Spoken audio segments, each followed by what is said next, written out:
Yeah, there's a lot of ways to win a game, and I'm not sure I've ever won one with a nutmeg. You know what a nutmeg is? Yeah, Yep. yeah, Nutmeg yeah. between the legs, pick it up, and hit a the way runner. you drew it up Yeah, there. it actually was pretty good. If we had caught the first one, I think that might have been a layup, but we wanted to make it a little harder. I guess the first guy that comes to mind is Serge, his play off the bench. Back-to-back games, back-to-back nights, he comes up big. Yeah, he was excellent. I said that even, I think he's had 3 good games. I said that even the first night, even though he went 2 for 10 from the field, and you're thinking, Serge had it. I was like, man, he was effective. He was rebounding. He was rim protecting, and he goes in these stretches, and I think we go in them as well, where we string up some consecutive plays, and we're able to open up the game. They would bring it back, open up the game a little bit, and he's a big part of that. What is it with Kyle? Just seems to make those winning plays. Steps in for the charges, the threes, whatever, layups. Yep. When he's playing, he goes in those flurries and they go at both ends, right? Yeah. They go at both ends. He'll get in a 4-minute flurry, a banging a 3 and taking a charge and diving on the floor and making a layup and yeah, he's when he's in those, he's good. That's why he's an all-star. Look, you're going to have to win games without people, be it injury or rest or whatever. What does it say early on to kind of be this together to win a game without Kawhi on the road? Yeah, I think this is probably said it pregame. The biggest thing that you can take is we've got a spirited group that's ready to fight. It's not been very pretty, right? And I'm not that happy with some of our organization offensively.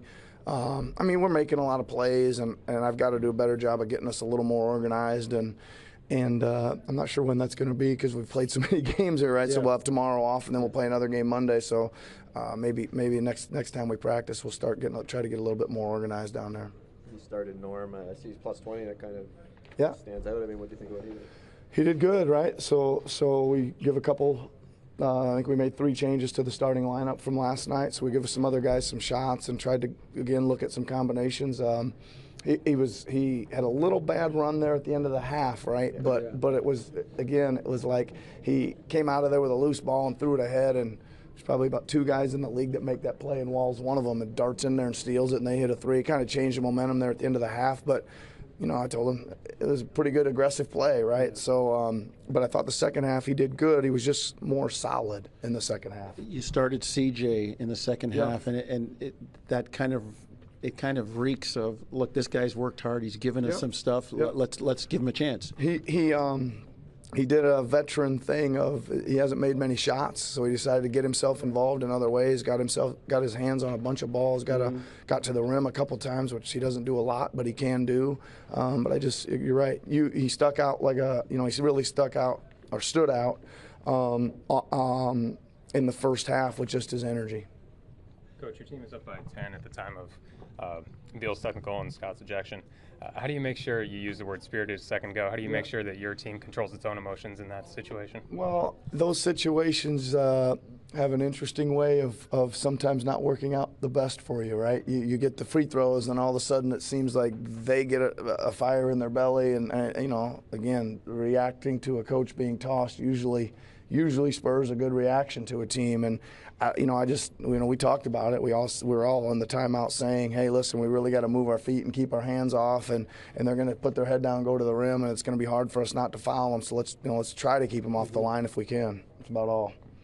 You spoke pregame of Kawhi shots having to go elsewhere. You named a couple players, CJ, Norman, I think, of guys who are going to have to step up in his absence. How did you feel about how the offense was distributed there? Well, I thought there was some pretty good movement all the way through till about the last 4 or 5 minutes, right? I thought we were moving it pretty decent. We were spreading it around. Everybody was getting in the act a little bit. Pascal had a couple nice moves. OG had a couple good looks there from 3. Pretty fortunate, I think, to be missing Kawhi, and Danny didn't really. He had a couple wide open shots that probably could have sealed that thing earlier. But again, huge night from Kyle and chip in from a bunch of other guys.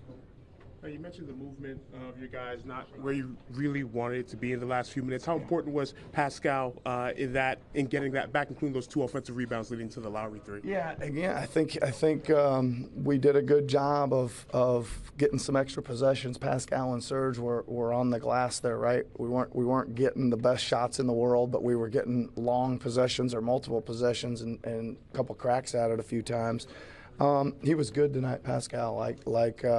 They were, doing some things down at the defensive end to help off him, et cetera, which they do, and then he banged a corner three, right? And that's a big shot for him. And I thought he was really good defensively tonight.